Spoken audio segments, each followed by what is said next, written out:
All right, so thank you for tuning in to Chomp of the Bit. I'm Kyle Edwards, of course. Now, if you remember the last episode, I talked about the realignment with USC and UCLA now joining the Big Ten. What exactly is the end game to all this conference realignment? And what exactly was the reason behind it? Kind of what led to it? Could it have been stopped? So, check that out. But this episode, I want to take a look at what I brought up, the end game to it all. So I kind of sat around and I was looking through the conferences and teams that I guess could get scooped up.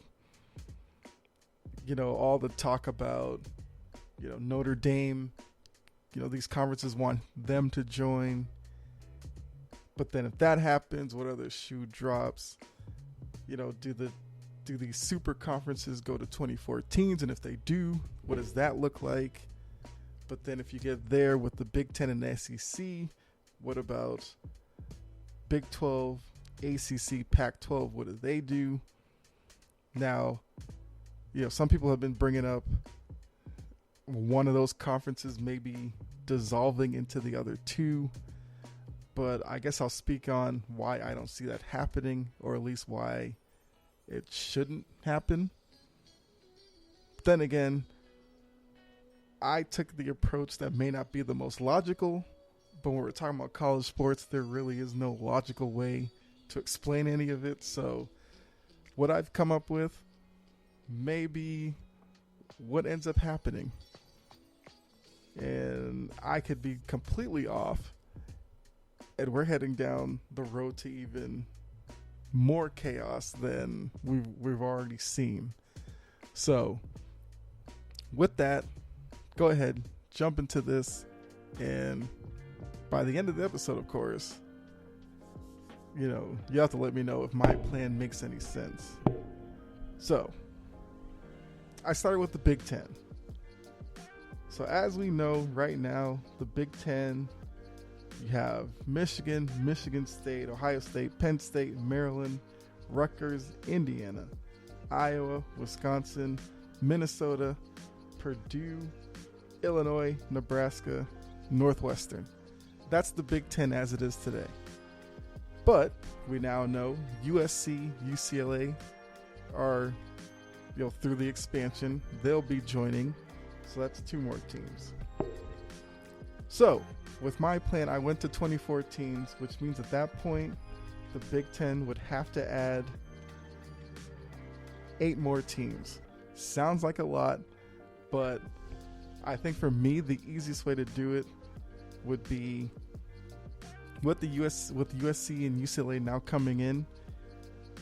The Big Ten footprint is all Midwest with a couple of teams out on the West Coast.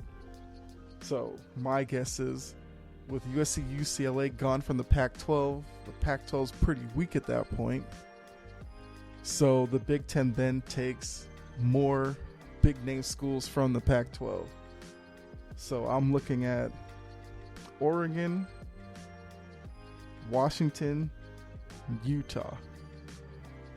Those are probably the 3 best schools left of the Pac-12 with no USC, UCLA. So that's 3 teams there. Then because of that, if you're going to take Oregon, I feel like it makes sense to take Oregon State. Natural rivalry still intact. So that's a 4th team. If you take Washington, you take Washington State. Natural rivalry, that's 5. So in the last 3 spots, I was looking through the Pac-12 again, and I thought Colorado. Because if I remember, Colorado started off as a Big Ten school to begin with, I think. So this is just taking them back, putting them with the Big Ten. And then the last 2 spots, I think if Notre Dame is to join a conference, since I'm going to take the assumption they're not going to join the ACC, which if they did, that throws a lot of this out of whack. But let's just say Notre Dame cuts off its somewhat conference alignment with the ACC. I don't see them as an SEC school. I see them in the Big Ten.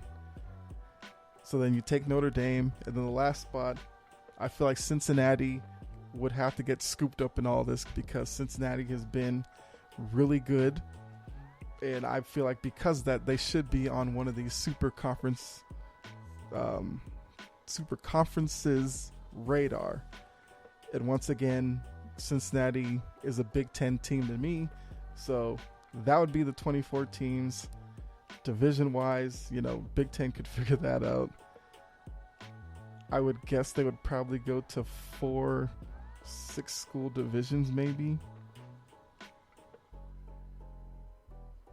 Which I guess we'll touch on a little bit later to see how this would all play into a college football playoff, which with all this expansion, the playoff would definitely need to expand because if it becomes the Big Ten and the SEC being 2 super conferences and you still have a 4-team playoff, it's kind of stupid because you need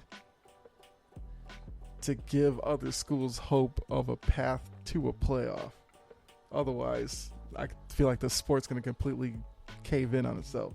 So that's the Big Ten to me right now. So SEC, which we know is going to be the other super conference. So currently you have your 14 members like the Big Ten. Georgia, Kentucky, Tennessee, Missouri, South Carolina, Florida, Vanderbilt, Alabama, Ole Miss, Arkansas, Mississippi State, Texas A&M, Auburn, LSU. So, of course, to get to 24, they're going to have to expand by 10 teams. And to me, the easiest for the SEC, you're going to take from the big boys of the ACC and then dip back into the Big 12 because we know Texas and Oklahoma are leaving the Big 12, going over the SEC.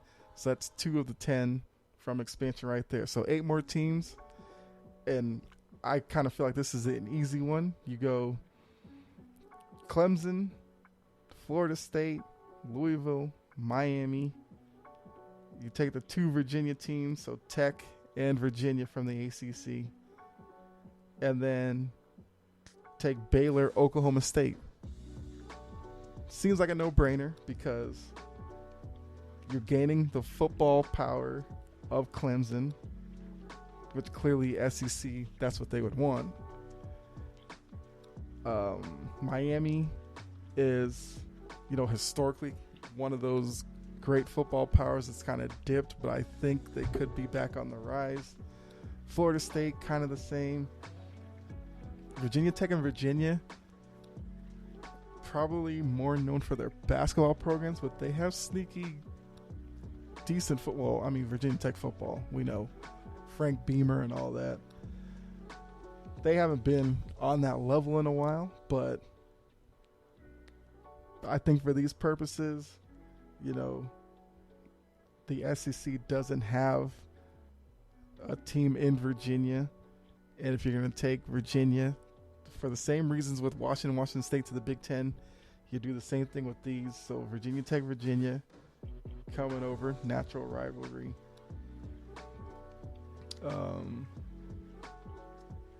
Clemson gives you a natural rival for South Carolina, 2 South Carolina schools. Which I guess a quick side note to this is when I think Texas and Oklahoma were trying to get in, if you remember, when A&M left Big 12, Texas is kind of mocking A&M as not having success when they made the jump over, which has been proven false at this point because A&M's been one of the top tier SEC teams since they've gotten in. And some of these schools don't like, same state, basically partners in the league, which is kind of dumb because they already have situations like that already in the conference. So, like I said, I didn't take that into any account because I think it's dumb anyway. So, like I said, Clemson gives you natural with South Carolina. I think one example of that is Florida and Florida State. I don't think Florida is too big on the idea of Florida State joining the SEC. I think that's what I heard. when I was kind of looking around on, the internet, Google, YouTube, and all that. But for this, they're going to have to suck it up and deal with it. You also get Miami to go with the whole Florida thing. Louisville becomes a natural rival for Kentucky. Like I said, Texas, Oklahoma are already in. So with that, you bring Baylor over, another Texas school. So you have Baylor, you have Texas A&M. Arkansas also, because Arkansas used to be Big 12, has rivalries with those schools as well. And then Oklahoma State for Oklahoma makes sense. All right. So now at this point, the SEC, the Big Ten, both have 24 teams. So now all eyes will turn to the ACC, Pac-12, and the Big 12. So at this point, they've lost pretty much the biggest name schools from their conferences. And these schools clearly aren't just going to go away. So we've already heard about ACC Pac-12 alliance that's been worked on. But then again, we heard from these conferences that the ACC, Big Ten, and I think the Pac-12 had an alliance when the SEC started with, Texas, Oklahoma from the Big 12, that they weren't going to take each other's teams or whatever. And the first chance the Big Ten got, they took USC and UCLA. So clearly, these handshake deals between these conferences don't mean that much. But for the purposes of me splitting up this grouping, let's assume Pac-12, ACC, Big 12 get together, and they're just for self-preservation, they work out an agreement to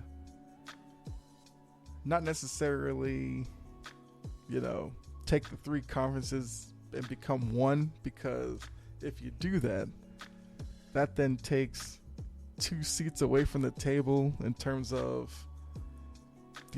playoff negotiation and all that kind of stuff, because then you would just have 3 voices, with the SEC and Big Ten still being the biggest voices in the room because they're the most dominant conferences. They bring in the most money. So these 3 kind of have to continue to exist. It's just that they're going to look a lot different, of course. So the Big 12, after all this and all the moves I made, they would be left with Iowa State, Kansas State, West Virginia, which, to be honest with you, I kind of forgot about West Virginia when I was doing all my moves, because West Virginia could very easily be an SEC target, which if that happened, then I'd have to take one of the teams from the expansion out of the SEC. And so all intents and purposes, we'll just say West Virginia sticks with the Big 12. And after I do this, I'll kind of tell you why it might make sense for them to stay. So TCU, Texas Tech, Kansas. The ACC, you're left with Wake Forest, North Carolina State, Syracuse, BC, Pitt, UNC, Duke, Georgia Tech. Toughest thing with that was UNC is probably a school that the SEC is looking at. My only thing is I found it hard to fathom, North Carolina being in the SEC for football, basketball, and all that. Duke still being in the ACC and possibly losing that rivalry. So because of that, I left North Carolina with the ACC. Like I said, this is just me, quickly jotting down, basically 3 24-team conferences, except for this one's going to be 3 conferences in one. It'll make sense at the end. Pac-12, gets cannibalized the most out of all these moves because they're left with 4 teams. Cal, Stanford, the 2 Arizona schools, Arizona State, Arizona, once again, could Arizona end up in the SEC? I don't know. To be honest with you, I could see the Arizona schools being looked at the Big 12 if this 3 conference, alignment doesn't happen. But like I said, we're going to take it as these three conferences joining together to take on the 2 big boys. So with that, you take those 3, you're left with, I think it's like 18 schools. Right, yes, that's 18 schools. And to get to the magical 24 number, that means that these 3 are going to have to bring in 6 more schools. So I was looking around again, and I think these schools would work. I basically looked at the Mountain West, and I think one of the schools is an independent, but I think that's the best way to go. So I was looking at Utah State, Boise State, Colorado State, San Diego State, Nevada. Those are the Mountain West teams. And then looking at the independents real quick, because I think I had Fresno State as a 6th team for the Mountain West, but I was like, they kind of don't fit necessarily.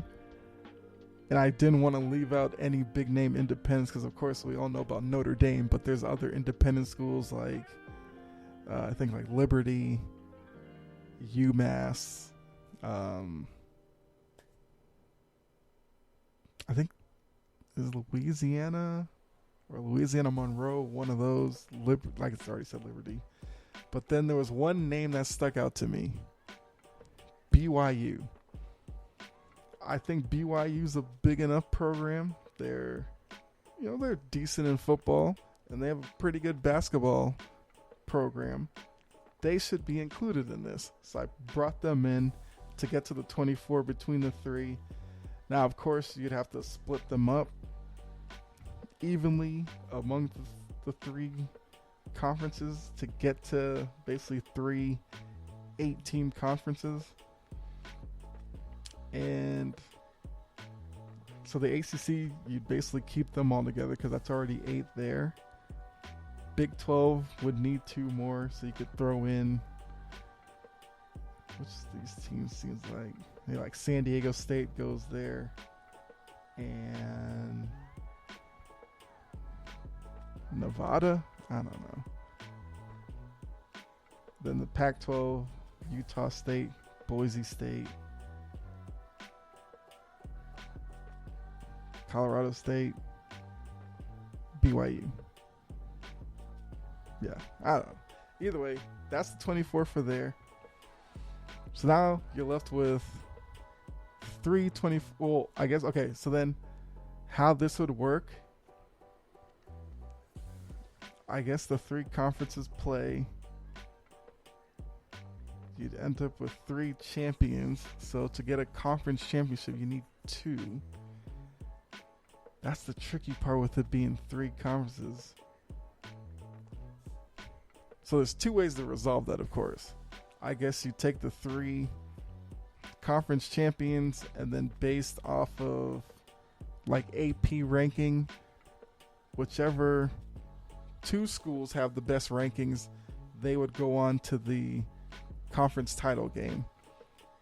Because what we heard was, well, at least what's been reported, is the ACC and the Pac-12 are working together to, come up with a conference title game that would be played in Vegas, with basically the ACC champion facing off against the Pac-12 champion.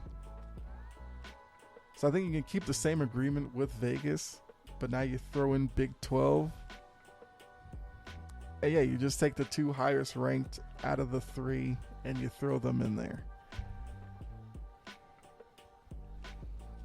I mean, that might be a deal breaker for this happening, but like I said, all intents and purposes, let's make it seem like the 3 conferences are cool with that. Which, I mean, you could get interesting matchups.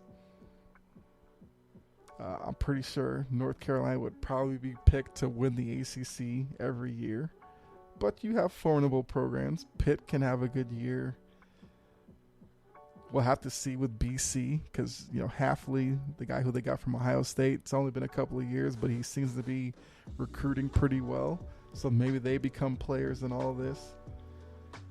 Wake Forest, North Carolina State, you wouldn't be surprised. The Big 12 side might be the weakest of the three because you'd probably expect West Virginia to win that every year. But Texas Tech is a decent football program. TCU has had their moments. I mean, Kansas is pretty bad.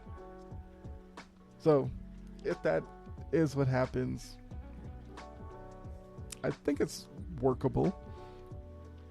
Now, for these three, basketball-wise, I think they're perfectly fine. But then again, basketball's not really an issue because basketball gives plenty of schools enough of an opportunity to win a title with a 68-team tournament. And once again, if you check out the previous episode where I talked about realignment, that's kind of where I said the beginning to all this was because of a football playoff, first of all, was non-existent for a while. And then the creation of the 4-team still made it seem like opportunities weren't there for a lot of these schools. So they basically started joining up together to try to create better profiles for themselves to get eyeballs on them to possibly make a playoff run. So now these three together, you get that. But like I said in the beginning, 12-team playoff has to be off the table at this point with all of this moving around. And they're going to have to go to what I thought in the beginning was the best way. 16 teams. I mean, you can technically argue maybe 32, but that's too crazy for me. So let's say you go 16 teams, and looking at it real quickly, I would say you would give maybe 12 out of the 16 to these three 24-team pools. And then that leaves you 4 playoff spots for, smaller name schools. Because once again, looking through it all, there was another school that I kind of left out of this that I'm sure would be a school of interest for one of these conferences. And that's Houston. Because recent years, Houston's football program has been really good. So leaving a couple of spots open for schools like, Houston or Memphis or whatever to get a spot, I think you have to do that. And then with the 3 conference alignment with Big 12, ACC, Pac-12, I think so basically the 2 conference winners that meet in the conference title game would get in to represent this, 3 conference unity. And then I think the 3rd team gets one of the 4 wild card spots. So technically you're opening 3 spots out of the 16 to possible smaller schools, of course, if any of them are worthy of being there. And if one of, I don't know, maybe like if an SEC team that maybe finished 5th or something had a decent enough season, you slide them in. Once again, it's not a perfect system, but once again, with college sports, never is. But what this does fix, I think, non-conference scheduling, because that's a big problem with college football right now as well. So with these bigger conferences, maybe a school that normally scheduled, 3 or 4 small schools to get automatic wins, that number reduces to 1, which I think that's commendable. If all these teams take 1, say at most 2, to be fair, you get 2 weeks where you schedule a smaller school, and that's a part of college football that's probably not going to go away, because for a lot of those smaller schools, they don't have a chance to win the game, but it's a big payday for them, and that helps their athletic program. So in that case, it's a legit system that would have to stay. I just think there can't be 4 opportunities for these schools. So let's say 1 or 2. But then now the rest of your schedule should be legit teams within your conference that you're playing. So, like I said, looking at like SEC, now those spots are filled in Alabama's schedule with, some of the expansion teams that are coming in or whatever. Because, I don't know, scheduling wise, it might be a nightmare getting all this to work together. But hey, I'm not a conference commissioner. Not my job. Although they don't even do that because the schools make their own schedule. But the commissioner would have to come with the rules, I guess. So now you're getting better games, which, some college football analysts I've been watching have been talking about, they want college football to avoid going down the NFL route and becoming the NFL product, which I think is laughable, because NFL slate of games, there's plenty of games to watch each week. NFL has legit parity, which it's almost seems like some of these college football fans are afraid of parity for some reason. Well, at least parity outside of their own conference. Because, the regular fan of Auburn has no problem seeing Alabama make the playoff, only because it's an SEC school winning it all. Sure, they may not like that Alabama's doing it because of the rivalry between the two, but they can wrap their head around that. But if I guess Boise State back in the day had won it all, then they act like that's like an abomination to college football. So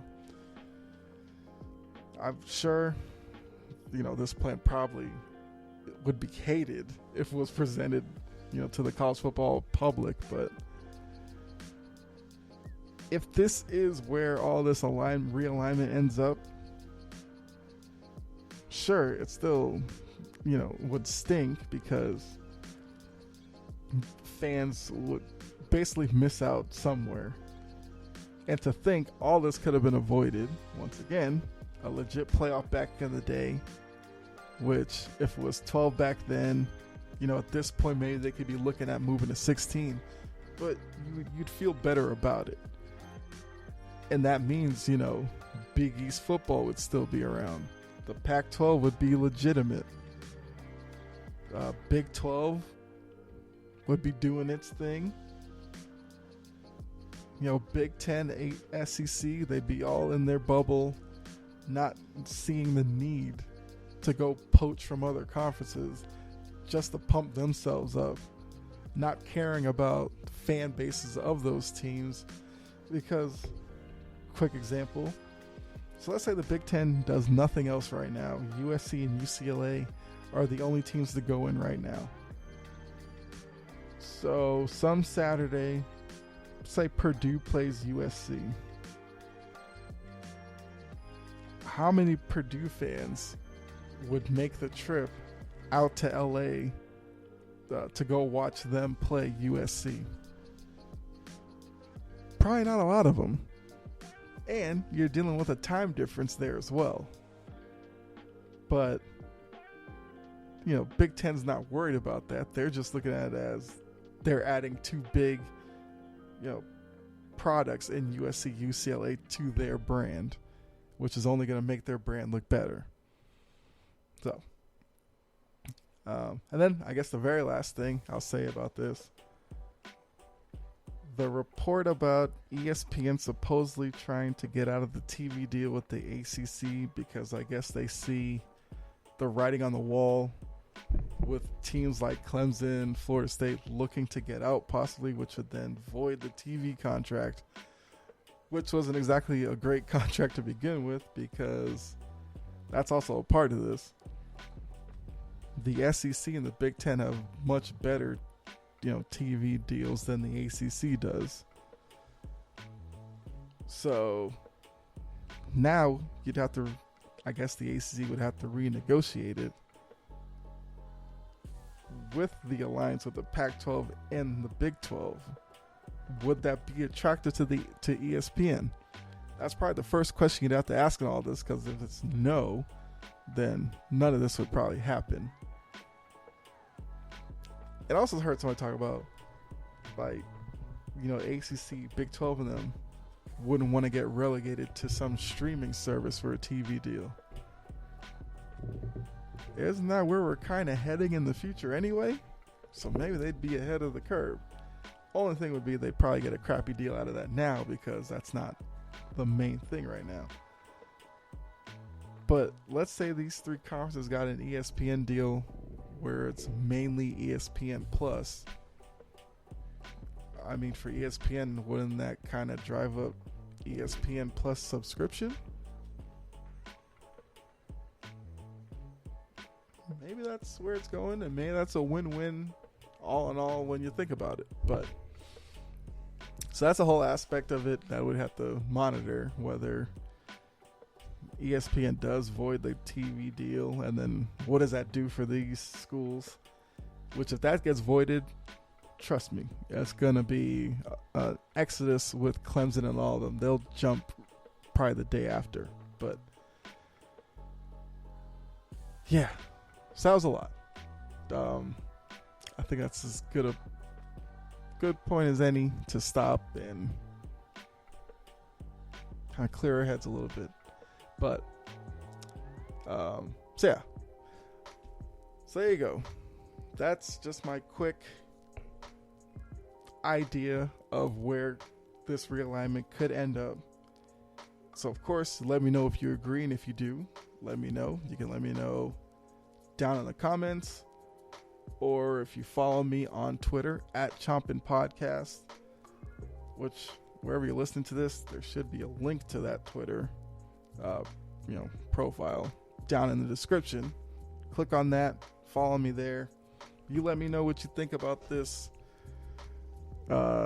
basically 3 conference alignment of 24 teams, and if that means the playoffs should now go from 12 to 16, or would you keep it at 12? Which, if you did, it'll probably turn into like 6 SEC schools, 5 Big Ten schools, and then one of these 3 conferences hoping to get some love for that 12th spot, which I doubt it happened, but so yeah, of course, if there's any more news with this conference realignment stuff, I will be here to give you an episode with my thoughts on it. First, I kind of rolled my eyes at this whole realignment thing. Now I'm kind of a fan of it, just to see, where the train wreck ends and what we're left with. I mean, either way, I'll watch college football, of course, and college basketball. I mean, where I watch it may change at this point, but all in all, we're all fans of the sport. Probably will continue to be fans. Now, whether we're happy watching it, that's a whole other thing. But yes, like I said, let me know what you think, and in doing that, let me know if my idea makes sense to you. I felt like I kept it somewhat geographically relevant, which would make it easier on the schools. But yeah, give me all the criticism you have. I'm open to it. But thanks again. And if this was your first episode, appreciate you sticking through to the end. And like I said, you can go back, check out some previous episodes. But definitely, you know what to do. Like, subscribe, share, all that stuff helps out. And once again, follow me on Twitter at Chompin Podcast. Interact there. But yeah, so that's it for me. So be safe out there. God bless. And have a good one. I'll catch you on the next episode. All right. I'm out.